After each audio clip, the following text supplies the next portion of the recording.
Detail చూస్తే ఎన్నికల ప్రచారంలో భాగంగా జనసేన అధినేత పవన్ కళ్యాణ్ భీమవరం, ఉంగుటూరు, ఏలూరులో పర్యటించారు. జనసేన అధికారంలోకి రాగానే ప్రవేశపెట్టే సంక్షేమ పథకాలను ప్రజలకు వివరించారు. డ్వాక్రా మహిళ, రైతులకు రుణమాఫీ చేస్తామన్నారు. పేద విద్యార్థులకు ఉచితంగా విద్య అందేలా కృషి చేస్తామని హామీ ఇచ్చారు. డబ్బులు సంపాదించడానికి నీకు పొలిటికల్ పార్టీ పెట్టలేదు, నీకు అండగా ఉండడానికి, మీ ఉపాధి అవకాశాలు రావడానికి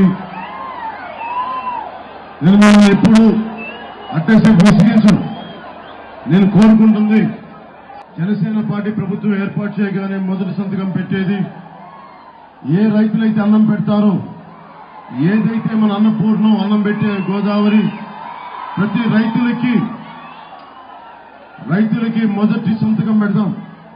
వాళ్ళ రిటైర్మెంట్ కి 5,000 రూపాయలు మొదటి ఫైల్ సంతకం మన రైతుల కోసమే పెడతాం.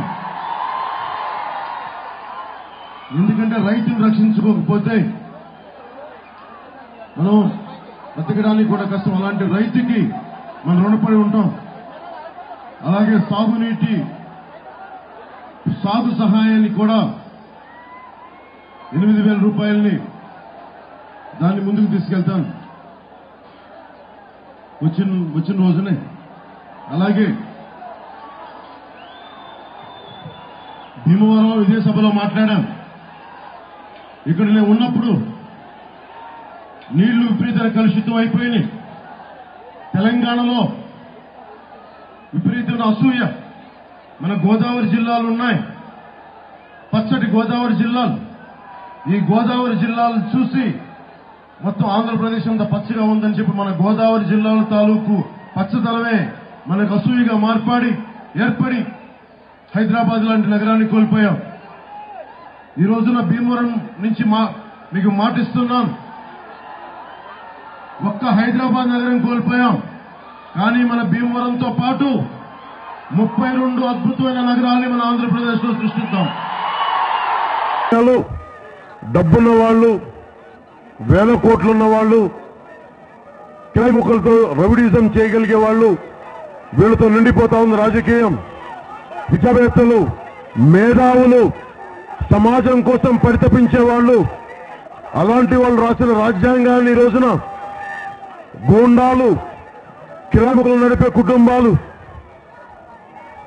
మనుషుల్ని వేర్పాటువాదంతో విడతీసే వ్యక్తులు, ఇలాంటి వ్యక్తులతో నిండిపోయింది. ఇలాంటి వ్యక్తులు సమాజంలో ఉంటే మనకి ఎన్ని ఉపాధి అవకాశాలు కల్పిస్తారు? ఒక 60 కోట్లతోటి, 70 కోట్లతోటి, 100 కోట్లతోటి ఒక పార్లమెంట్ అభ్యర్థిగా వస్తే వాళ్ళు మనకేం చేయగలరు? పెంటపాటి పుల్లారావు గారు ఎందుకు పెట్టానంటే ఆయన ఒక ఆర్థికవేత్త, విదేశాల్లో చదువుకున్న వ్యక్తి. విదేశాలు చదువుకున్నా కానీ ఆయన మన పోలవరం డ్యామ్ కు సంబంధించి గిరిజన నిర్వాసితులకి అండగా నిలబడ్డ వ్యక్తి, గండగా నిలబడ్డ మహానుభావుడు. నేను గతించిన విలువల్ని, అంబేద్కర్ ఆశయాల్ని, ఎవరైతే ఏ విలువలతో అయితే స్వాతంత్రం వచ్చిందో, ఏ విలువలతో అయితే రాజ్యాంగాన్ని రాశారో, ఏ విలువలతో స్వాతంత్రాన్ని సంపాదించారో తిరిగి అలాంటి విలువలు రావాలని కోరుకుంటున్నాను. అలాంటి నీతిమైన రాజకీయ వ్యవస్థ రావాలి. ఈ అవినీతి రాజకీయ వ్యవస్థని ప్రక్షాళన జరగాలని మనస్ఫూర్తిగా ఆకాంక్షిస్తున్నాను. దానికి తగ్గట్టుగా నేను పోటీ చేస్తున్నాను. తెలుగుదేశం పార్టీ జయించిందా అంటే థర్డ్ పార్టీ జయించాలని నేను మాట్లాడుతున్నాను. జగన్మోహన్ రెడ్డి గారు చేశాను నేను అంటున్నాను. మీరు ఒక ప్రతిపక్షం అయితే మీరు చట్టసభలకు వెళ్ళరు, ప్రజల సమస్యలు పట్టించుకోరు, కనీసం సొంత పిల్లల ఇంట్లో సరిపోతే దాని నుంచి కూడా మీరు పోలీసులతో మాట్లాడరు, దాని కూడా రాజకీయం చేస్తారా మీరు?